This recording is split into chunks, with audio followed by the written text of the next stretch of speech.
한국은행이 금융안정보고서라는 걸 냈습니다. 자, 이거를 쭉 보니까 뭐 좋은 얘기 많이 있어요. 그런데 이 금융안정보고서를 꼼꼼하게 읽어본 결과는 매우 위험하다.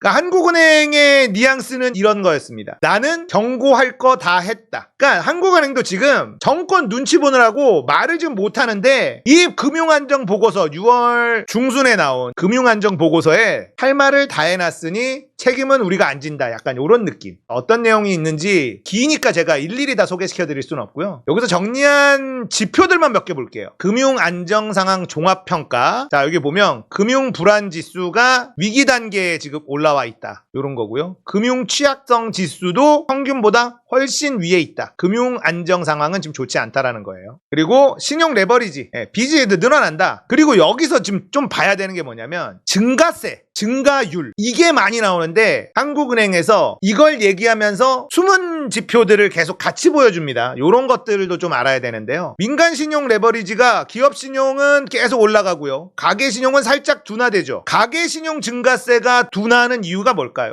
금리가 올라가니까 빚 안 내고 빚을 지금 갚고 있는 중이라는 거예요. 중요한 건 증가세가 둔화되는 거에 좋아진다라고 속으면 안 된다. 가계 신용 증가율은 많이 떨어졌죠. 기업 신용 증가율도 좀 떨어졌습니다. 좀 떨어졌지만 기업 신용은 여전히 높은 상황, 증가세는 높은 상황이고 가계 신용은 많이 떨어지는 건 금리를 버티지 못하고 빚을 지금 갚고 있는 사람들이 개인들은 늘고 있다는 뜻이에요. 가계 재무 건전성 양호, 연체율 상승. 자, 이게 한국은행이 하고 싶은 얘기입니다. 재무 건전성이 양호하다는 게 아니라 양호해지는 쪽으로 가고 있어요. 왜냐? 쓸 돈이 지금 빚 갚는 데밖에는 쓸 돈이 없는 거예요. 그러니까 금리가 높으니까 어떻게 빚부터 갚자. 우선순위를 그렇게 하고 있으니까 가계 부채가 비율이 조금씩 떨어지고 있는 건 맞는데 문제는 연체율이 올라가고 있다는 거예요. 그러니까 한국은행 입장에선 요것만 딱 떼면 됐죠. 요것만 딱 떼서 양호해! 이것만 하면 되는데 이걸 같이 넣어요. 이게 한국은행이 나는 경고했다. 빚을 열심히 갚고 있는 중이다. 그런데 안 좋다, 위험하다, 연체율 치솟는다, 힘들다. 이거예요. 중요한 건 지금부터 봐야 되는 건 여러분들 연체율을 봐야 됩니다. 빚을 얼마나 더 내느냐 이거 보지 말고 연체율이 얼마나 올라가느냐 이걸 봐야 돼요. 다른 거는 이제 의미 없는 지표다라고 생각하시면 됩니다. 자, 기업 수익성 악화입니다. 이자 지급 능력도 악화, 기업 대출 연체율 상승. 제가 말했죠.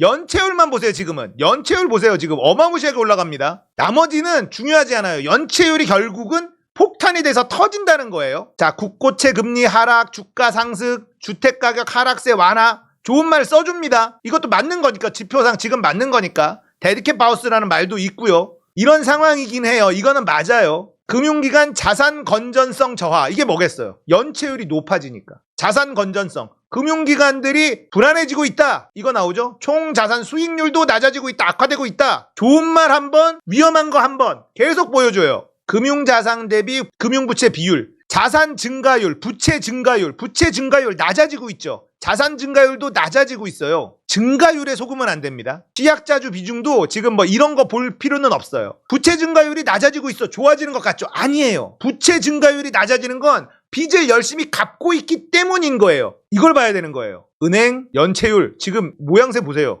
가파른 거 보십시오. 연체율 다 올라가고 있어요. 전 금융권 은행은 좀 낮지만 비은행 금융기관들 연체율이 치솟고 있는 중이에요. 그래서 제가 한국은행의 보고서를 보고 제가 여러분들에게 어려운 거 싹 걷어내고 봐야 될 것만 알려드리는데 결국은 지금은 핵심은 연체율입니다.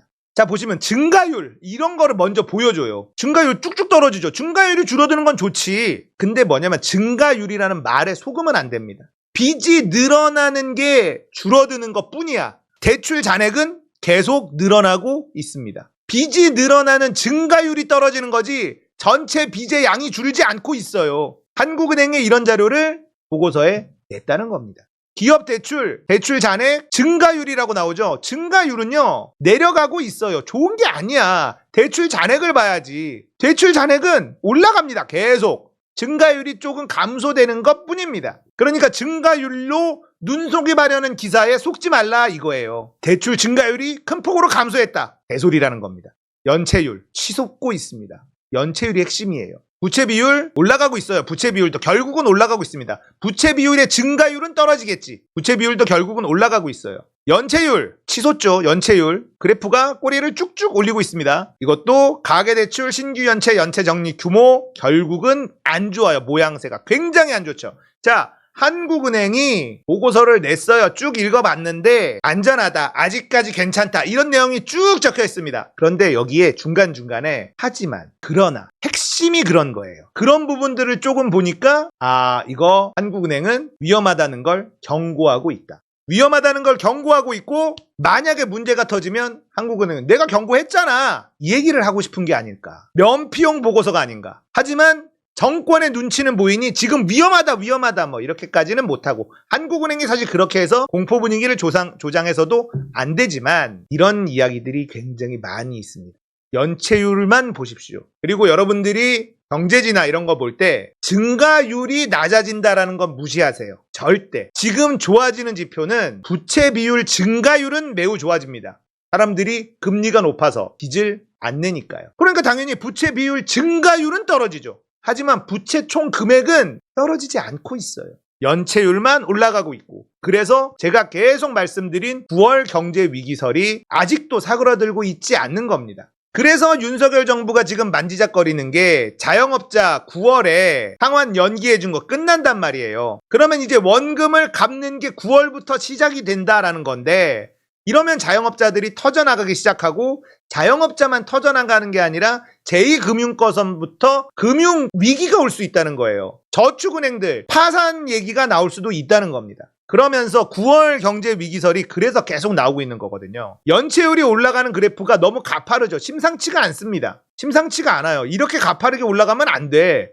1월에서 3월인데 이렇게 치솟으면 어떡합니까? 연체라는 건 결국 떼일 돈들이라는 거예요. 지금 상황이 좋아질 게 있어야 연체가 돼도 나중에는 갚겠지 이렇게 되는데, 상황은 점점 나빠지고 희망이 없잖아요. 중국하고의 관계가 좋아질 거야. 그때 되면 다시 미국하고 중국하고 사이가 좋아지면 우리도 중국하고 사이가 좋으니 그때는 수출이 호황을 타면서 제조업도 좋아지고 할 거야. 이런 희망이 있어야 되는데 그게 없잖아요. 그러면 이 연체율은 꺾일 예정이 없다는 겁니다. 연체율은 결국 떼일 돈으로 처리되고, 이거는 금융사들의 부실로 처리된다는 겁니다. 매우 심각한 지표가 나온다는 걸 한국은행이 금융안정보고서라는 걸로 보여줬습니다. 뭐 한국은행 보고서를 보시는 분들은 없을 거 아니야. 그리고 너무 재미없고 딱딱하고 어려운 그래프들 많고, 그런데 그 중에서 제가 여러분들에게 어떻게 하면 지금 한국은행의 스탠스를 좀 전달을 할까, 이렇게 정리해서 여러분들에게